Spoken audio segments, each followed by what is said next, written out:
Alright, are you ready for another 10 minutes of Paul Heyman talking? Because that's what we're getting right now. Yada yada yada. Brock's champion again. Paul was right. But this time he had a message. He's looking for Brock's next opponent. Okay. And they're doing an inter-branded 10-man all-star battle royal. Okay. Which will be the main event. Okay. Yeah. At the same time though, isn't like Paul meant to be like impartial and he's meant to be like the authority of the show in his new position? You're not supposed to know that. It's not been announced on screen yet. Sorry. You're breaking the fourth wall here. So yeah. So you know they've been shoving the 2 out of 3 falls match down our throat. Yep. Well, get ready for some more. So our opening match is a 6-man tag match. We've got Ricochet and the Usos facing off against the Revival and Robert Roode. Oh, he's still got a job. Yeah, that's good. Yeah, he's still employed. I gotta admit, I did like the bit where Ricochet came down to the ring and he had to walk past Brock. And Brock just looked at him. Oh. And he very quickly ran in the ring. He was like, no, I don't want none of that. You don't want none. So, yeah.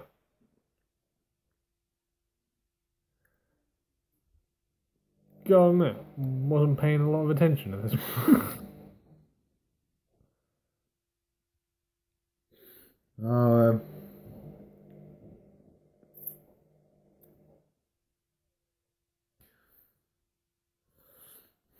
I'm just trying to remember if this was a clean sweep or... Don't think it was. I'm pretty sure the bad guys picked up the first one. Okay. Like, quite quickly. Right.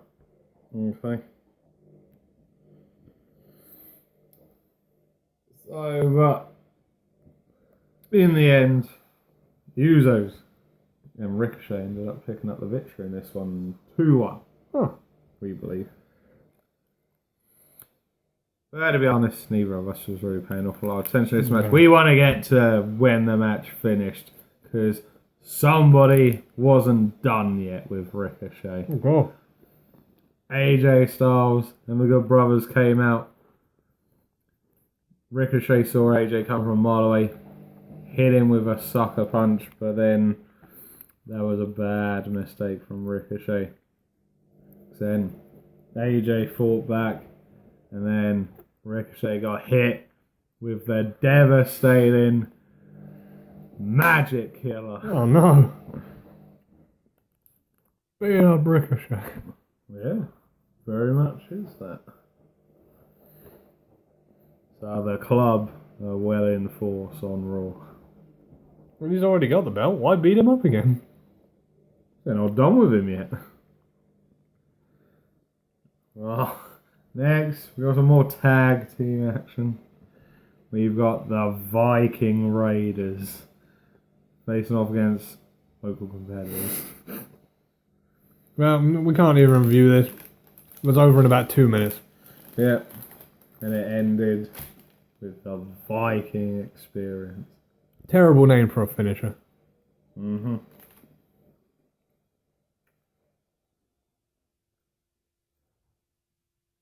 So now, following on from last week, after Cedric Alexander impersonated a janitor,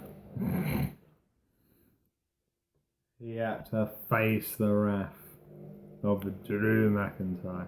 yep. Drew came storming into that locker room. He was like, "You want to be a man? I'm going to hurt you." Oh.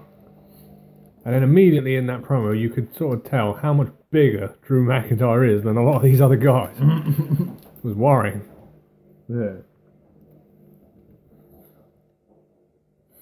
So, but didn't quite go to plan for Drew. No. He dominated most of the match. Mm-hmm. Well, he went for his reverse Alabama slam. And well, he got caught with a devastating move. The dreaded roll-up. Oh, yeah.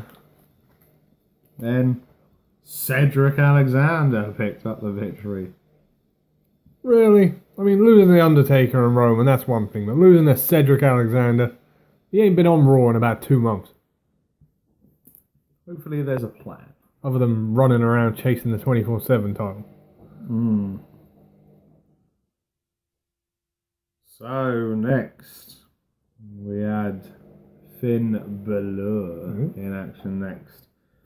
And he was facing an angry man who was seeking revenge after his loss the previous night at Extreme Rules. Well, they were both very angry. Both of them lost to Extreme Rules. So yeah. But I believe in the end,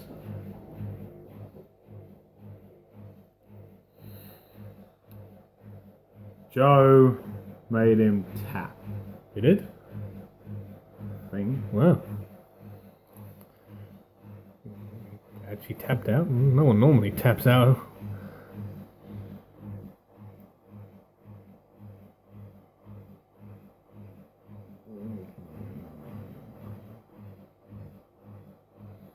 Great. Or he just picked up the victory. I can't exactly It doesn't remember. matter. Samoa Joe won. Yeah.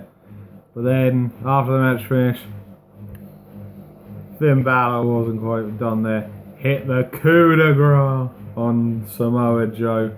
Then he was there celebrating the tainted victory after the match had already finished. But then, the arena went black. Yeah, the lights went out. You heard some rustling.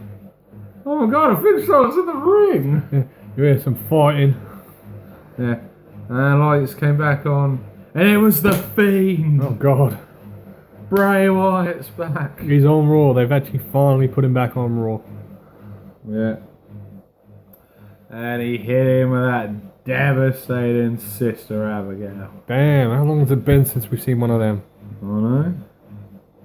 And then the lights went back off. And all you heard was the sound of Bray laughing.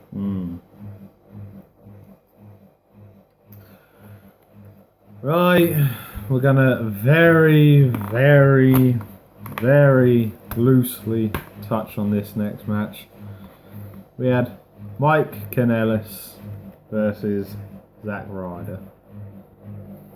The match was over in what, 20 seconds? Not even that. This was the hilarious part. Maria came out and she was like, I'm gonna wrestle this match because I can do better than you. But Mike went, no, it's my match, I'm gonna take it. Walked in the ring, Rough Rider, and that was it. Yeah. I do not like this angle they're doing with the Kanellises. I just don't like the Canellises. Either on all that horrible music they have. I was under this understanding you were a big fan of their things. Ugh. Every time it comes on, it sends a chill down my spine. They need to be fired and sent back to TNA or Ring of Honor or wherever it is they picked them up from. Yeah. So, moving on. The Good Brothers are in action next, and they're And- facing. And AJ. Yeah. And they're facing the Lucha House Party. 6-man tag team match. Is this even a contest? No, it wasn't really. But I was happy we did get to see the Boot of Doom. Yes! We all need a boot of doom in our life, man. It was good. But no, this one ended with AJ locking in the calf crusher on Kalisto. Oh. And he held it for longer. He wouldn't break it. He was trying to hurt Kalisto. Heel antics right there. You gotta love heel AJ. Then I feel at some point that Ricochet made his presence felt. Yep. He tried getting involved. Yeah. There was some fighting and security had to break him up. Finley there. I didn't see him. Ah. What does this mean? You don't know? Yeah. Security did their jobs once. So next we've got a fatal 4-way elimination match to determine who's fighting Becky Lynch at SummerSlam. I'll be honest, this one threw me off until I realised where SummerSlam actually was. Yeah. Because immediately when they announced the people, I was like, it's going to be Bliss. Makes sense. So, our participants are Naomi, Carmella, Natalia, and Alexa Bliss.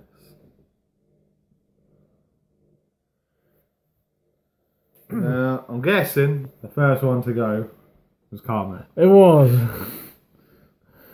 She got beaten by Naomi. Did she get the rear view? Don't think so. I think she ducked that.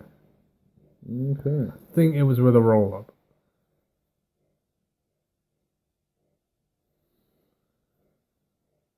Right, Alexa eliminated Carmella.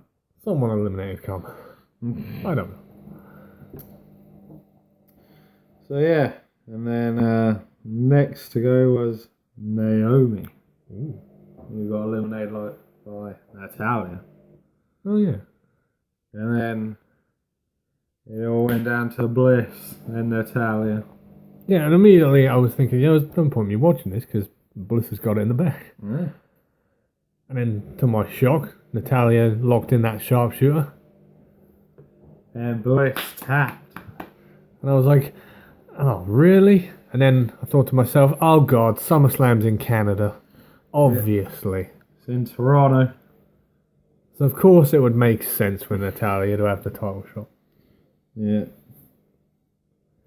So, for no reason whatsoever, we had the Wiz TV episode with Dolph Ziggler as his guest. Yes, Dolph requested the time. Oh, okay. But really all he did was insult Miz for like 5 minutes. Yeah, they bitched and they whined. They came to blows. And then they disappeared. Yeah, because Dolph fired a shot at Miz's family. God. And I gotta say, I don't normally agree with Dolph, but on some of those points he's kind of right. Miz has become a bit of a tool. Oh, what am I saying? He's always a tool. Dolph was saying he's an ass kisser, a suck up, and a yes man. Why are we not cheering this? He is a suck up, an ass kisser, and a yes man. He's right. So, alright, moving on. I've got to put this point of view out there.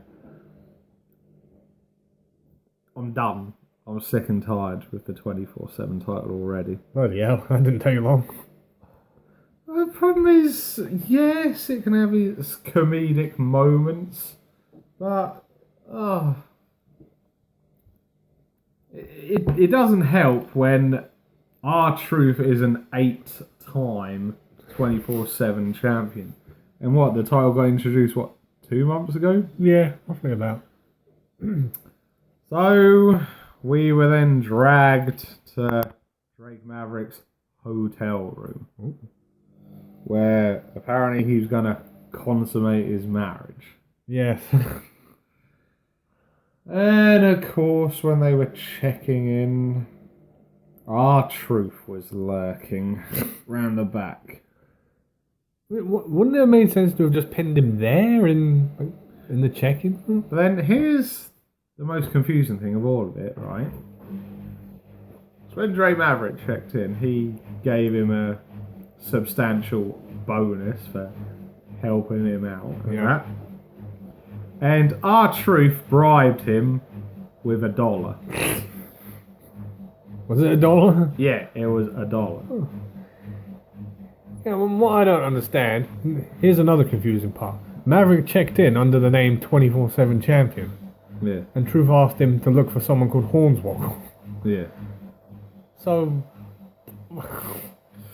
I don't know. Yeah, well, But predictably, R-Truth caught up with him, and after an initial kick out, R-Truth did get the pinfall. yeah, I did find it funny that the ref was like the boss boy. Because Maverick was like, I know you. And he took off the shirt and it was the ref. And of all the places to look, why was Maverick checking under the bed? It was obvious he was in the car. Yeah. Yeah. And so, no, now we get to see Drake Maverick running after R-Truth in the nude. He had some pants on there. So yeah, R-Truth's now a bloody 9-time champion. Oh, who knows? It's going to be in the double figures before the end of the year. It's ridiculous. So it's now time for us to move on to our main event of the evening. The All-Star Interbrand 10-man Battle Royal. Yeah. So, quickly run through with it for you. We had Cesaro. We had Big E. Ooh, oh, okay. We had your man from the underground, Sami Zayn. Let's go. We had Boring Bob. Oh. We had Big Banter Baron. We had Rey Mysterio, randomly. We had Braun. We had Roman. We had I love to cover myself in oil, Randy Orton. And Seth Rollins.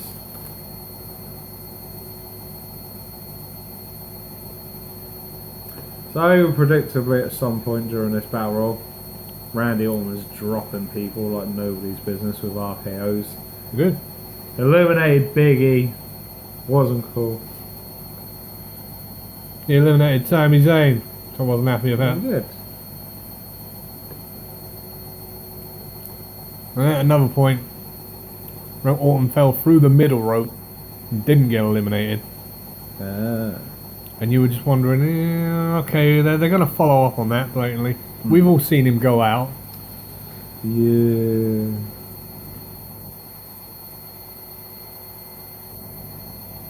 And the final three was Strowman, Roman, and Seth. Yeah.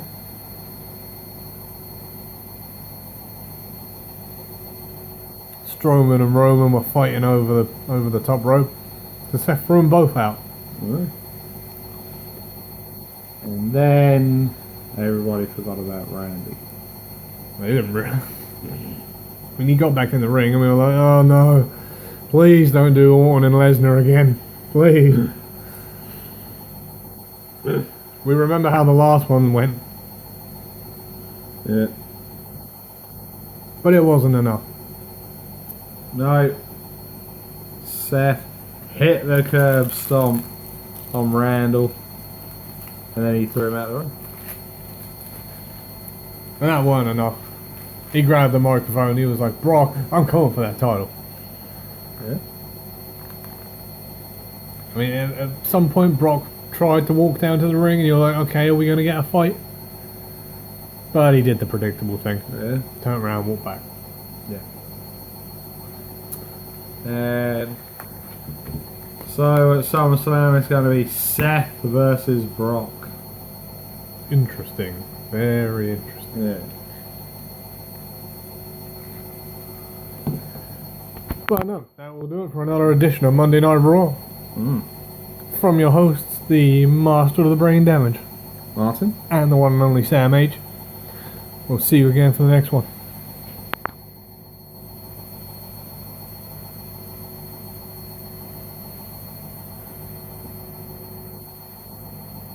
Oh, I'm still not getting over the Brock party.